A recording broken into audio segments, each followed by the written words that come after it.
if you look out across this incredible natural beauty, it's a reminder of just how much potential we have as a continent, as a people, to use this for the benefit of all. And it seems to me fairly obvious that at this point in time, Africa is well poised to collect itself and to begin to systematically use its fantastic endowments of minerals, natural beauty, but most importantly people, to carve out a future and an identity for itself. The scale and the depth of urban development challenges in African cities are unique. People who are completely immersed into a world of 4x4s, cell phones, satellite television, all of the trappings of global middle-class living, and people who, in a way, support that, who are the people who clean their houses, who are the people who clean their garbage, who are the people who look after their cars where they park. But these people have to make do in a completely different city. Families and children in particular can't have access to what most people would regard as the essentials of life, like clean drinking water, like adequate sanitation, like being able to walk safely from home to school.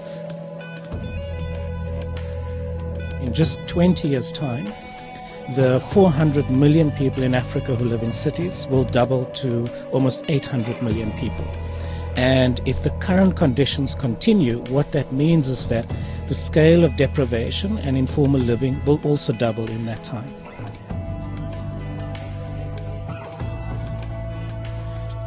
How do we think about the future of African cities and how to deal with these problems? We really need a radical rethink of everything we know about cities and how to solve the problems of cities. And this means we've got to change the way we think about government, we've got to change the way we think about citizens, we've got to change the way we think about the role of universities, knowledge production, and we've got to change the way we think about economic development and how economic development can include people as opposed to structurally exclude people. Most governments in Africa don't understand that. They don't trust their citizens. They think that if you organize citizens and if you empower them to take ownership of their communities and to take ownership of certain investments, then that will politically undermine them down the line.